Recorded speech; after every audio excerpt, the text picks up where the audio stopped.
And I think it goes back to what the whole theme of today is the creativity piece, and how that can be that window of hope and opportunity in that stressful time to enable individuals to express themselves and bring out their situation, their circumstances, and help them through that and beyond that before it becomes a bigger problem.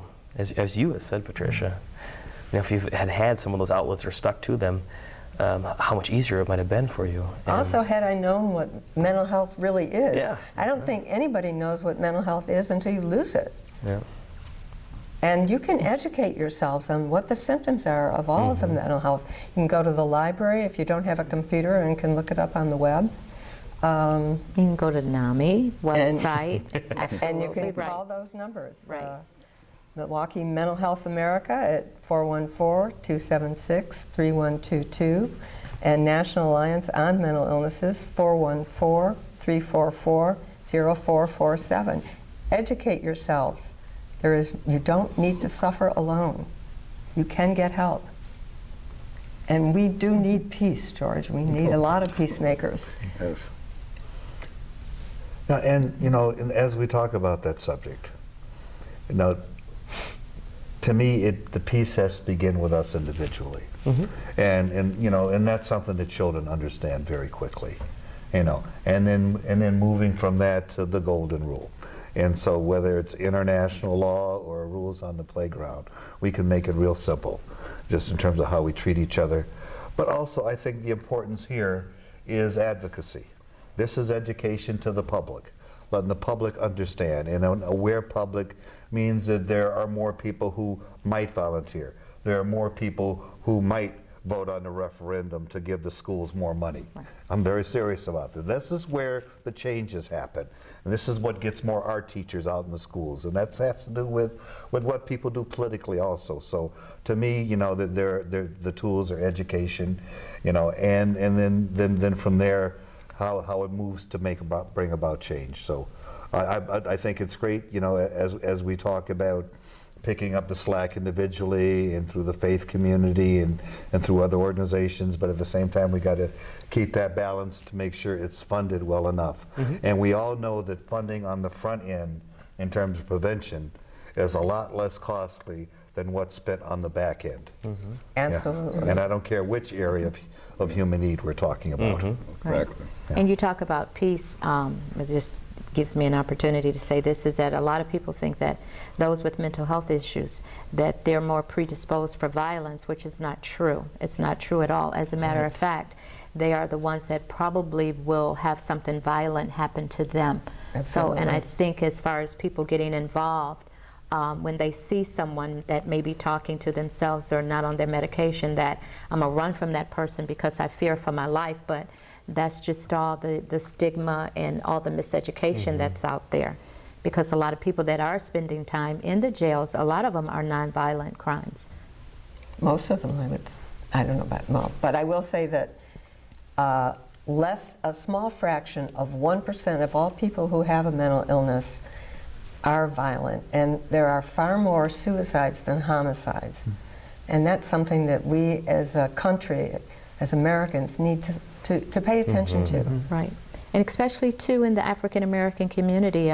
Dr. Bell had mentioned when we had our press conference introducing the ASK program, is that the number of suicides last year in the African American community doubled the homicides.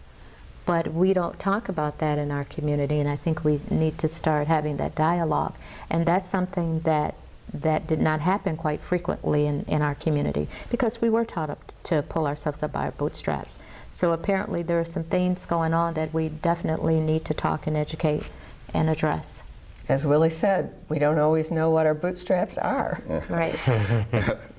But that goes back to the information again, because, and if you look at it, it kind of coincides. Look at how far the AIDS epidemic went before people actually knew what it was, because it was lack of information, and no one wanted to share. And there was stigma also. Right, and stigma also.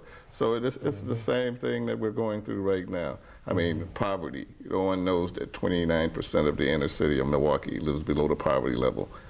No one wants to hear that. No one wants to hear the disparity in the jails as far as minorities being 4%, blacks in particular of this state, and we're representing 43% of the incarceration rate. Those are things that are what is I call our dirty laundry that we don't like to talk about. And as you say, the majority of the individuals that are in jail are not in there for violent crimes. It's far, and the large amount is for drugs, alcohol, those self-medicating situations that are questionable. Could be, are these like George said on the front, are these should have been treated on the front end. Now we're dealing with the end results of a felony. Self-medicating, why? And that's the question.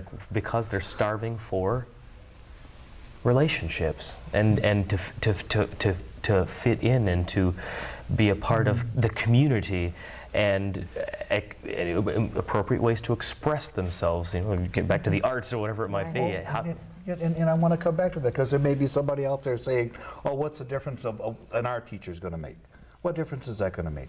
It may make a huge difference in young people's lives who found something that they created, that they're proud of, that they made, that may lead them to learn how to read better because they had some form of self-esteem. There are all those things that interplay when you're young.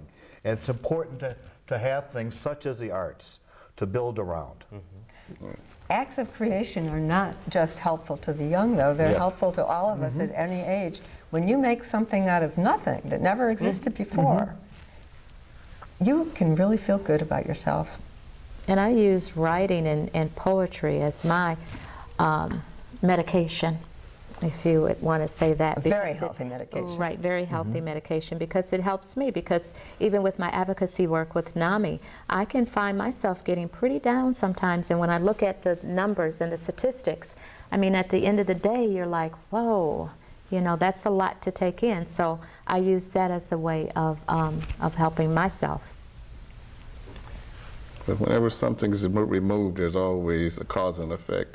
Like you mentioned, George, about the art teachers.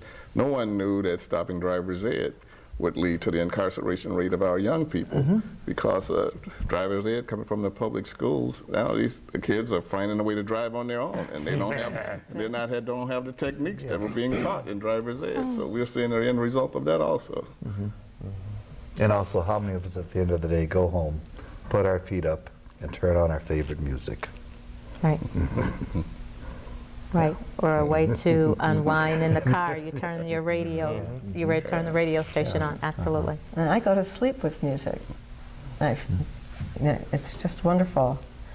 I think we're drawing to a close here, and I can't thank you all enough for donating your time and your expertise. Thank you, John. Thank you, Willie. Thank you, Brenda. Thank you, George. And thank you, Matta, very much. If you have any questions or comments about the Creative Forces, you can email creativeforcestv@sbcglobal.net. Thank you so much for joining us.